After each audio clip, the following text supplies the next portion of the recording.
In this video, we will be looking at business expansion, which may also be known as growth, and how all successful businesses will eventually have to consider both the advantages and disadvantages of expanding their enterprise.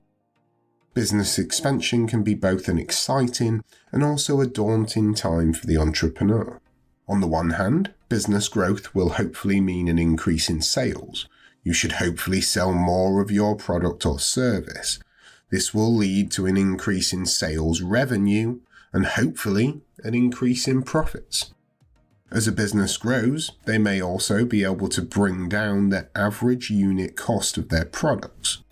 This is known as economies of scale and is covered in more detail in another video. But basically, with economies of scale, the costs to the business of each product or service they sell are reduced as they grow and produce more. This is because as a business expands and is selling a larger quantity, they will have more power to negotiate the prices that they are willing to pay suppliers. It is important to remember though that business expansion also presents the small business owner with many issues which can cause significant operational difficulties.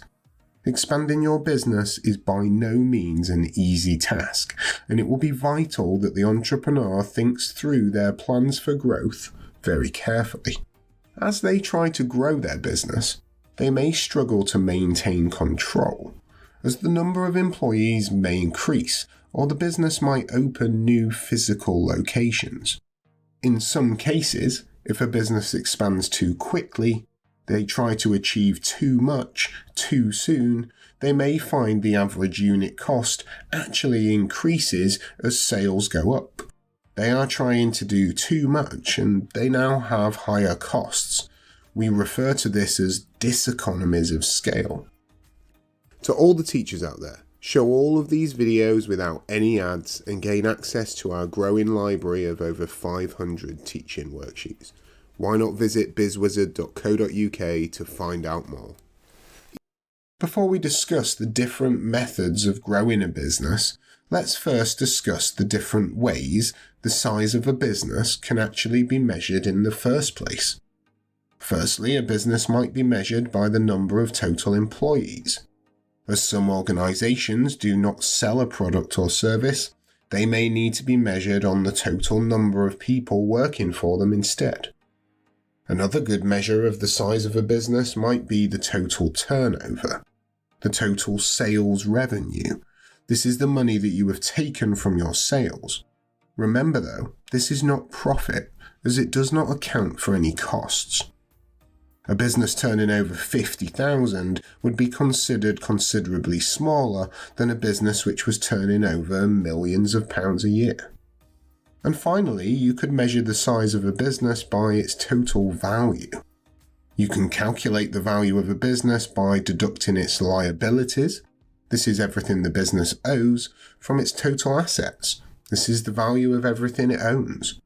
In some cases, you might measure the size of an incorporated business, a company, by looking at its market capitalization, which is done by adding up the total value of all the shares held by shareholders. For example, if there are 5 shareholders who all hold shares worth £20,000, then the market capitalization is £100,000. Now that we've looked at how a business's size can be measured, let's consider the different ways that it can expand beyond this point. Before we go any further, let's introduce our video's main example. This is Megan Johnson, and she is the creator of the PopHold, a unique accessory for smartphones which allows the user to more easily hold onto their device. The PopHold attaches to the back of the phone, and the accessory pops out, allowing the user to grasp hold of it between their fingers. Initially created by Megan to help her hold her own phone, the device has now sold hundreds of thousands of units in online marketplaces such as Amazon and eBay, along with on her own PopHold website. As her success continues, Megan has now quit her full-time job and she is dedicated to growing the business. So let's look at the different methods of growth that Megan could use.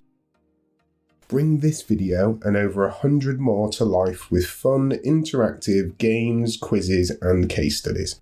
Why not try the first 25 completely free by visiting BizzWizard.co.uk. These methods can be broken into either internal growth, which is also known as organic growth, or external growth, which is also known as inorganic growth, a merger, a takeover, but we'll discuss this in more detail soon. We will first consider internal expansion. Firstly, to expand, Megan should consider increasing the number of customers purchasing the PopHold. She could do this by lowering the price of the product to make it more affordable for potential customers. Of course, it is important that she is also able to reduce her costs in order to allow her to sell the PopHold at this lower price without reducing her profits. Megan can also aim to make the PopHold available in new places to increase the number of customers purchasing it. For example, if Megan is able to get the PopHold stocked in major supermarkets and mobile phone shops, then the number of people purchasing the PopHold is also going to rise.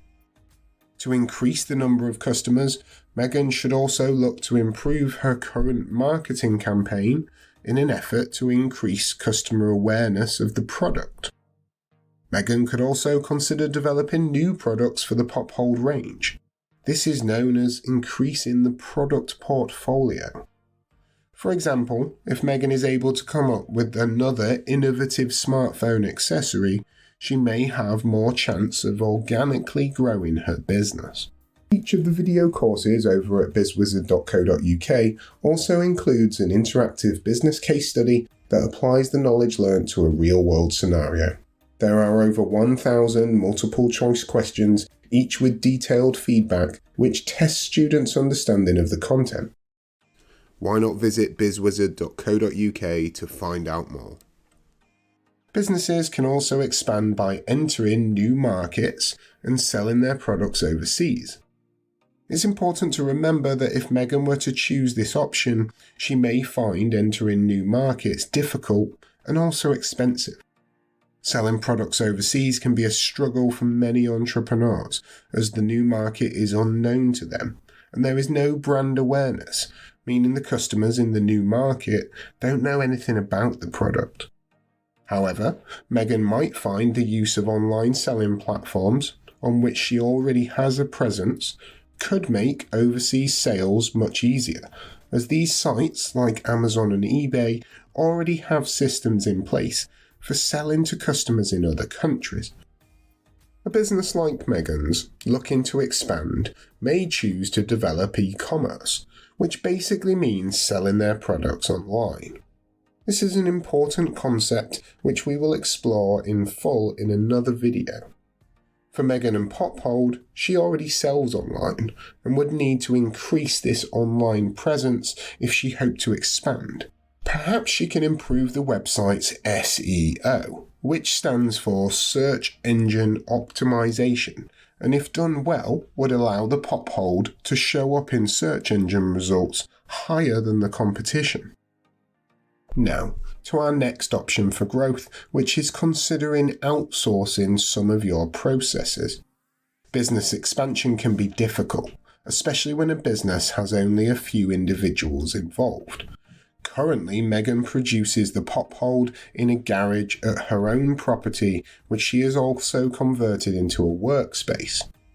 Producing the PopHolds herself, with the help of friends and family, has meant that the quantity of product that she is able to make is limited, and therefore growing might be difficult.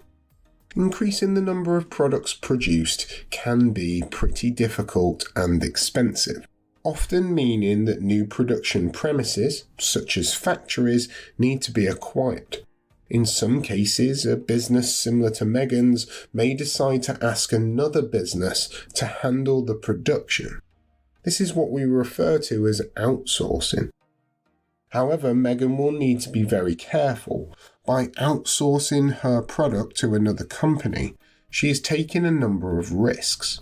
For example, if the business chosen to produce the PopHold does not deliver on time, Megan will not be able to fulfill all of her orders, leaving many customers unhappy and possibly damaging her reputation. She also no longer maintains control over the quality of her product, as this is now in the hands of somebody else. Finally, to expand organically, a small business owner may choose to franchise their business. We look at exactly what a franchise is in another video, but this means that a business owner sells the rights to operate their business to other ambitious entrepreneurs, usually for an initial fee and a percentage of the revenue. This can help you clone your business and expand nationally, increasing the speed of your business growth. So, now that we have looked at the methods of organically expanding a business, let's consider external expansion, also known as inorganic growth or sometimes integration.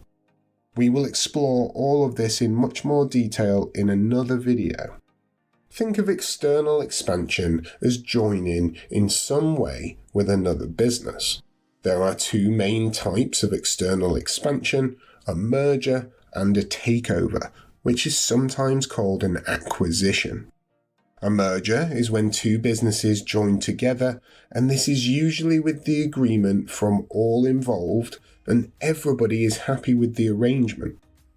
A takeover is when another business purchases more than 50% of the shares in a company, and they have now taken over control. This can happen without the approval of the original owners or the directors of the company, and can in some cases be hostile, leaving many stakeholders unhappy with the situation. So, that about sums things up. Deciding how best to expand your business is one of the many important decisions an entrepreneur, just like Megan, must make on their road to success. You should always look for ways to improve your business, but there is such a thing as growing too soon or too quickly. Take American Apparel, the clothing retailer, as an example.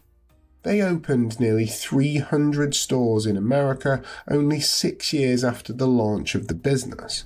They then fell deeply into debt and filed for bankruptcy, and eventually shut all of the stores, becoming an online-only retailer. The lesson here: before you invest too much time, energy, and other resources into growing your business, make sure it's the right time for you to actually grow. Hopefully, Megan can avoid this mistake as she continues to organically grow her enterprise, trying to get that level of growth just right. Not too fast, but also not too slow. This has been the BizzWizard. See you in